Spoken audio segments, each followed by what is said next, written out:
Welcome to Season 2 with the Market Mystics, where we discuss and redefine markets, wealth, and trading on Earth as it is in heaven.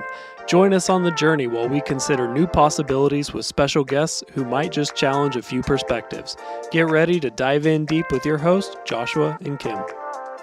Hey, everybody. Welcome back to Market Mystics. Once again, today I'm laughing because I was like, do we need to hash out this topic a little bit? And Josh is like, no, let's just do it on the episode. I'm like, all right. Here we go. Here we go. Dive in. All right, so let's hear it. Yeah. So we were praying a little bit before we started the show, and I'm just going to get right into it. So what came to mind immediately is from a book series. And inside this book series, there's a story of, I don't know, this probably takes place in like the 1800s or something. And there's a village that's being attacked by marauders. And there's a person who goes and stands outside their village and releases love on the people who are coming to attack. And someone is asking them what they're doing, and they said, I'm releasing pure love. And it's basically this concept of like, there's nothing in me that's scared of them, that's hateful of them, that's mad. It's just love inside of me towards these people.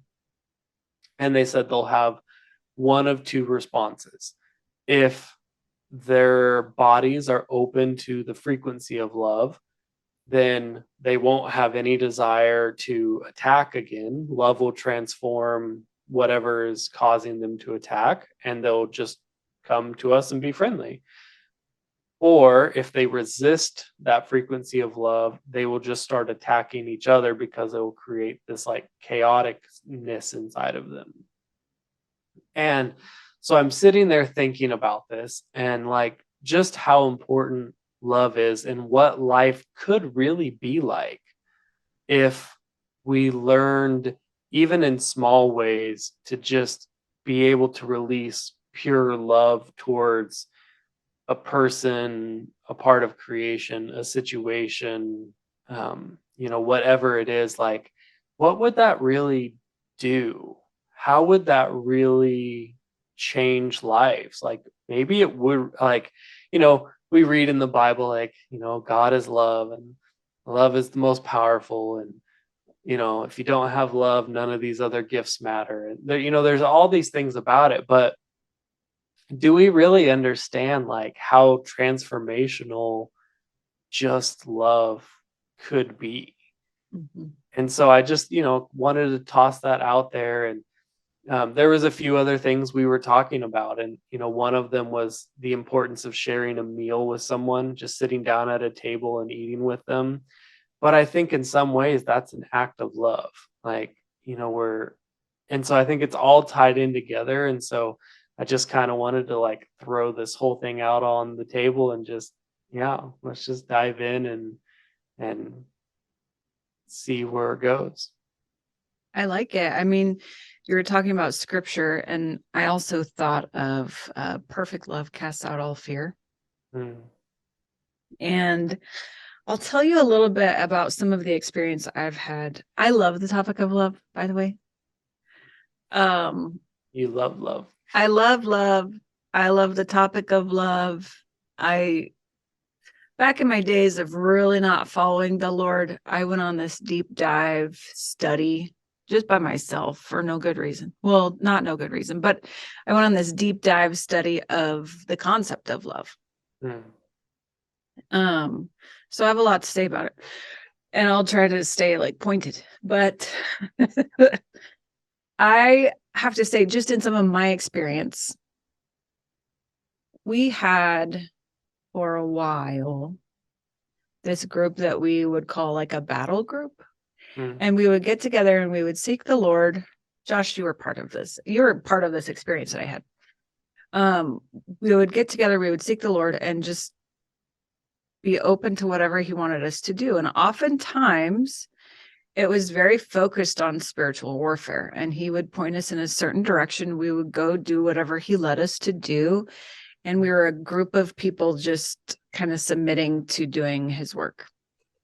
But there was one time, I think this was the last time that I did it, that we went, and I was asking the Father, I was like, okay, what do you want me to do?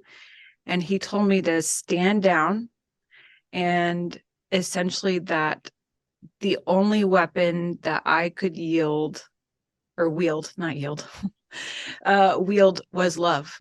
Mm. And that it's the most powerful weapon that you could possibly have, and that it's important to build an army of love, which completely flipped the whole paradigm of battle on its head. And actually, I feel like it goes along with the example you gave from that book series, which I wouldn't mind plugging. I mean, I don't think this author's even still alive, but it's been a really impactful book series, I think, for both of us. At least for me, it has been. Yeah. It's called The Life and Teachings of the Masters of the Far East. It's by Baird T. Spalding, I believe. I think so, yeah. You can get it on Amazon. It's a series of books. Anyway, but with that example that you were giving, this lady just went out with the only thing she had to bring was love. And she embodied it, and she like unleashed it. I think that's a wild thing, like to unleash love. And I'm not talking about, I mean, our language is fairly limited or limiting in what love is, just because it puts it on so many different things. But I think when we talk about this kind of love, we talk about the agape love. This is the selfless love. This is the love that is God. And or that godly love. If you want to look it up, that's how it would be defined. Either selfless or like godly love, right? Yeah. I would also just say like pure love. Just love. No other motives, no other anything. It's just love. Right. So when you step into that, it's this powerful thing, and it does change a frequency, and it does change an atmosphere, and it does change hearts. And it's on more than a surface level. It's one of these concepts, one of these tools, one of these things that I feel like is not tapped into much, but it is wildly powerful. Yeah. To me, it's just like this simple way of like elevating everything that you do, is just to bring this pureness into it. And I think it takes out some, I think it, like you mentioned, like perfect love casts out fear. It's like, it's this, it takes away some of the complications of it sometimes. Of whatever situation you're in. And when we had the interview with Dr. Farney a week ago, or 2 weeks ago now, we talked about the concept of like, what would happen if we approached animals with just pure love and didn't have this like record of us versus them, predator and prey type of mentality?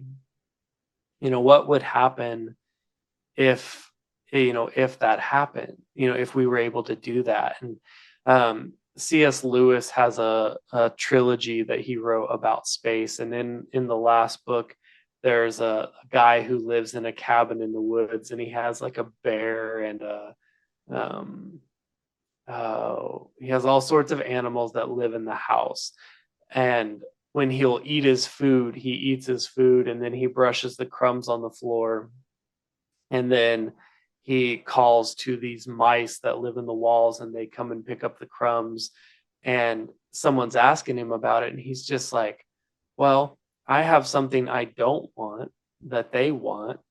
And so we have an agreement that they will stay in their space. I'll stay in my space. And when I have something I don't want, I'll give it to them.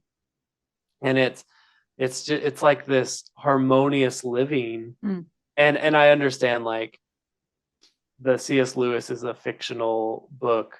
The Masters of the Far East, some people have argued that they're fictional stories to prove a point. Whether or not they are real or not doesn't really matter, because the point still stands with both of them, that it is that love that really changes the way that they were interacting with the people who were attacking them, that they were interacting with creation in the other book. Like, it just changes the way that you do life. Mm. I remember I just heard, not that long ago, my pastor was telling a story of, well, it was actually someone in the church who was telling a story of, like, the first time they went to this church, and outside the church there was maybe someone smoking or someone doing something else, whatever it was, and they were like, well, don't you think we should go talk to those people? And the pastor's comment was, well, do you believe that love is transformational or not? And it was like, it isn't that there may not be an optimal way of living life or something like that. Like, it doesn't negate that fact. But if you really just, like, fully dive into love, I think it will change every aspect of your life. Like, it will transform your life if you really allow pure love to just flow in and through you, and become the frequency that you are. Mm-hmm. I have to think. So one of the reasons I think it's so transformational is because you essentially remove yourself or your selfish ways from being a barrier between you and someone else. Yeah. Essentially, like, it takes down that motive that is maybe not pure. Mm-hmm. Which is, I think, why it's called like a selfless love, because it has nothing to do with serving yourself. It has everything to do with the person in which you're releasing it to, or the recipient of that love. But I think about that in even context of sharing a meal. You brought this up. Mm-hmm. And I think that the reason why sharing a meal is so intimate, and we don't even, I know that in our society, you have to eat every day. And so, well, unless you're fasting or something, you have to eat every day. And so it's just a normal thing. Like, yes, I'm going to eat, so I might as well eat with somebody else. But I think there's something really deeper in it that none of us even realize. If I think about it, I think that sharing a meal is intimate because we show some vulnerabilities. So our body has to be recharged, right? So I also think that the human body is this immaculate, crazy piece of technology that is unmatched in anything that is man-made. But it has to be recharged, and we do that with sleeping and with eating. And I think to sit down and eat a meal and actually be in that place of vulnerability where you're showing that you're not all powerful, that you have to be recharged in some way.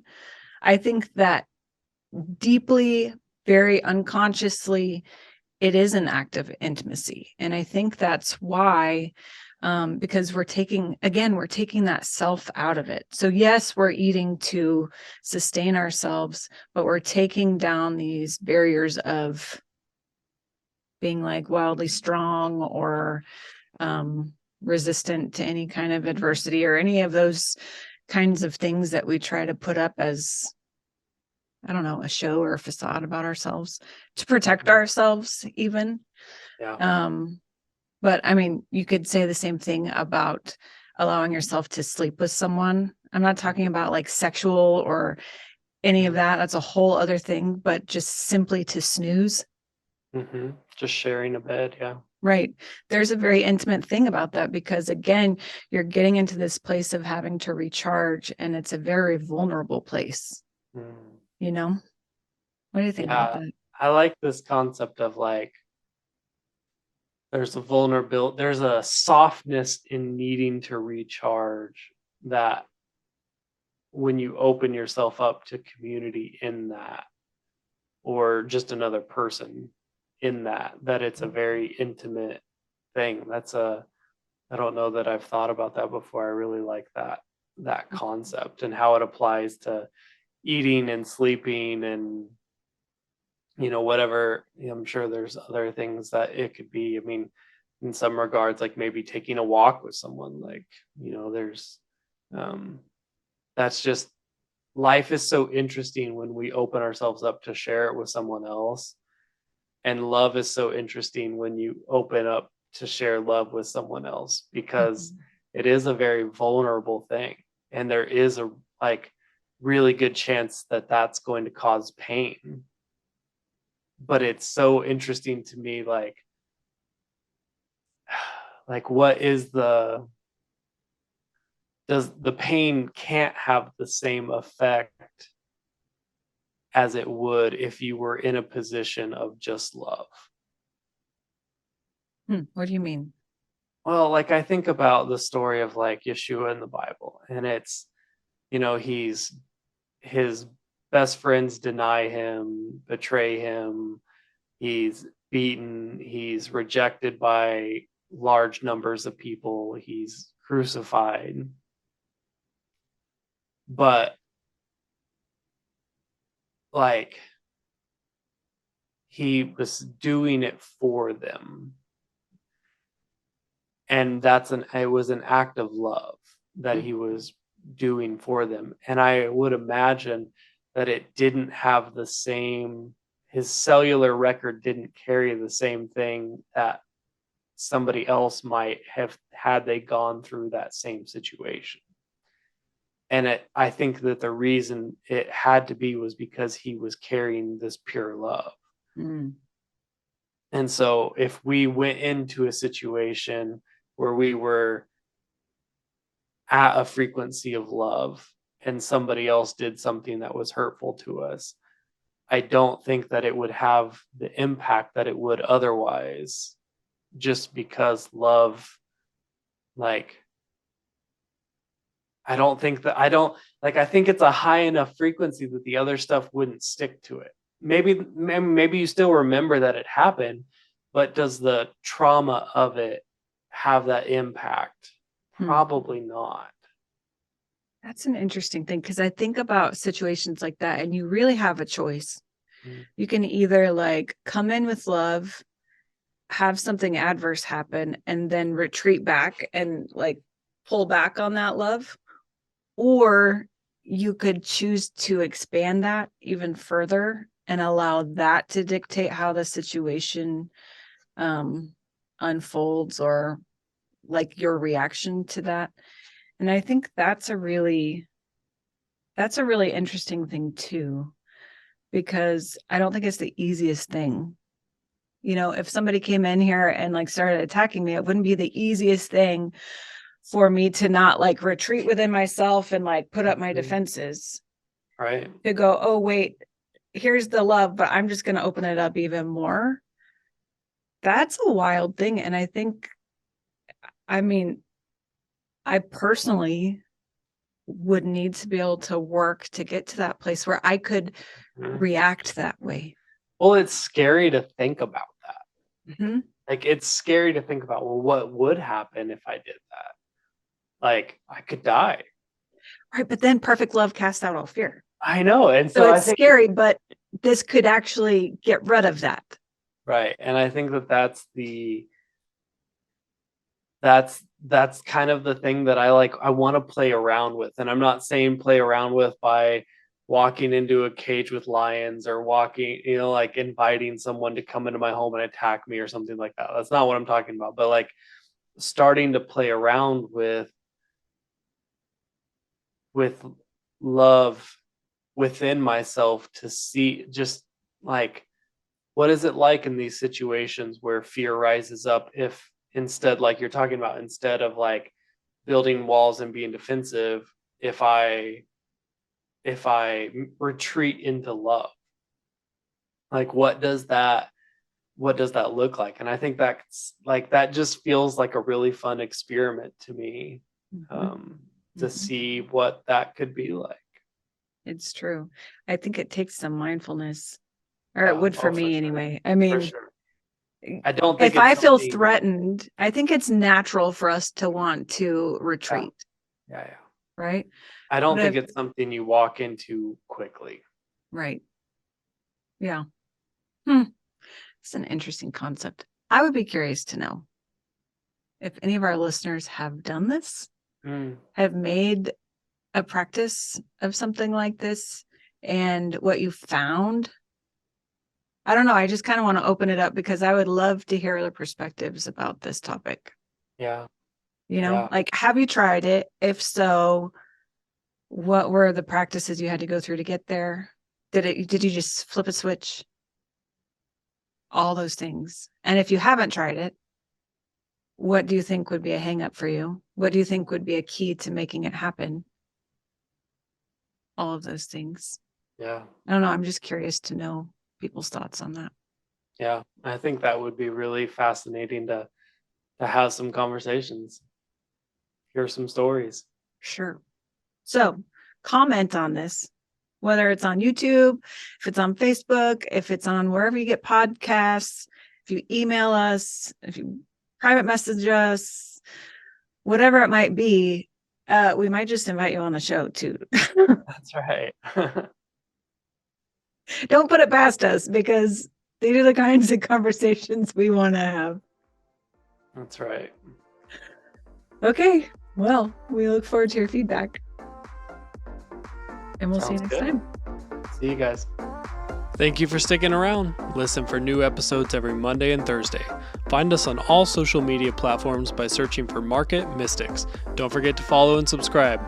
Visit upperroomcd.com, where you can find more information about the hosts, projects, and guests.